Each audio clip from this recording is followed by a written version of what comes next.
Oui, chers Africains, chère jeunesse africaine surtout, voilà.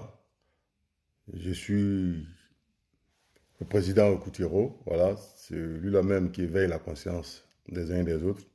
Président national du mouvement pour l'éveil des consciences de la jeunesse africaine. Aujourd'hui, les gens se lamentent par rapport au discours et aux positions des Français et à cette histoire des Bardella et de Marie Le Pen. Mais je pense que ça devrait attirer l'attention de tous nos chefs d'État africains. Ceux-là même qui n'ont rien compris. Un enfant de 28 ans est en train de vous dire que le fait de venir stocker votre argent en France est au détriment de votre peuple. Vous êtes naïf. Un enfant de 28 ans est en train de vous dire que le fait de négliger votre peuple et d'envoyer tout votre argent en France pour qu'eux, ils puissent payer leurs clochards, cela signifie que vous n'êtes pas intelligent. C'est de ça qu'il s'agit. Parce qu'il faut qu'on mette le pied dans le plat à un moment donné. Vous envoyez tout l'argent du cacao, du café, de l'or, de tout ce qui est de toutes nos réserves africaines aux Européens. Aujourd'hui, les Européens sont nantis plus que nous. Ils arrivent même à payer leurs clochards, à payer leurs chômeurs. Et vous, vos enfants, votre peuple, ne fait que traverser pour venir à la recherche du bien-être. Vous devez avoir honte. Et moi, je souhaite véritablement que les chefs d'État africains prennent conscience. Surtout même ceux qui sont encore dans le CFA. Voilà. Ceux qui sont encore dans le CFA. Il faut une indépendance réelle pour que l'Africain reste en Afrique et que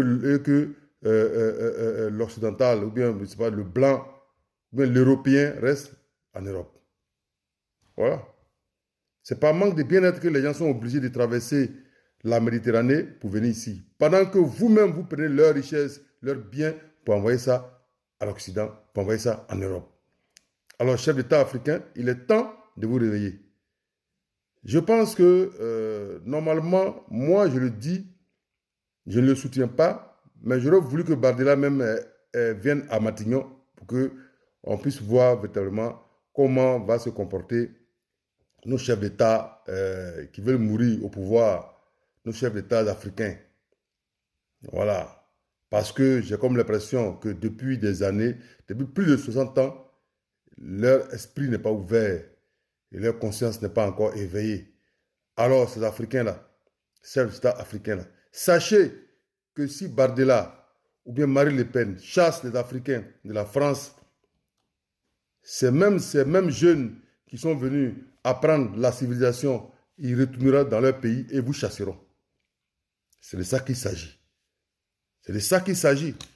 Alors, les Africains n'ont pas à se lamenter, les Africains n'ont pas à pleurer, surtout pour ceux qui travaillent normalement, ceux qui sont dans les règles, n'ont pas à se lamenter. Mais surtout, il faut amener nos chefs d'État à véritablement être indépendants et à prendre une indépendance réelle vis-à-vis de l'Occident, vis-à-vis de l'Europe et vis-à-vis de la France surtout. Aujourd'hui, les Français sont en train de nous montrer que la France aux Français. Mais quand nous on dit l'Afrique aux Africains et que les richesses africaines aux Africains, on trouve que nous excitons les gens à ne pas aimer.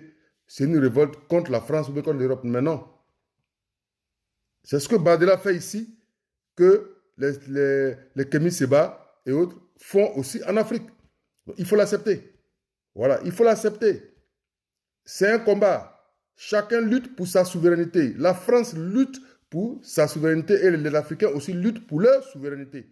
Et il faut l'accepter. Nous autres n'avons pas peur. Nous sommes de la Sigogie, nous sommes nés là-bas, nous avons grandi. Donc, si on nous chasse de la France, on retourne à la Sigogie, tranquille. Maintenant, si on a d'autres moyens, on a d'autres cabanes ailleurs, on ira là-bas. Mais ça veut dire qu'on n'aura pas peur de retourner chez nous. De même que ceux aussi qui sont en Côte d'Ivoire n'auront pas peur de retourner en France. Voilà. C'est de ça qu'il s'agit. Voilà, la loi de la réciprocité. Voilà, tu m'enlèves chez toi, je t'enlève chez toi, chez moi. Tu me coupes tout chez toi, je te coupe tout chez moi. Normalement, c'est comme ça. Si on avait des chefs d'État conscients, si on avait des chefs d'État conscients, normalement, c'est comme ça. Mais je pense que cette histoire de Bardella, je souhaite qu'ils viennent au pouvoir pour qu'on puisse voir réellement ce qu'il va faire et comment nos chefs d'État africains vont se comporter vis-à-vis du comportement qu'eux, ils auront. C'est de ça qu'il s'agit. Sur ce, je vous remercie et vive l'Afrique et vive le peuple africain et vive tous les panafricanistes. Merci.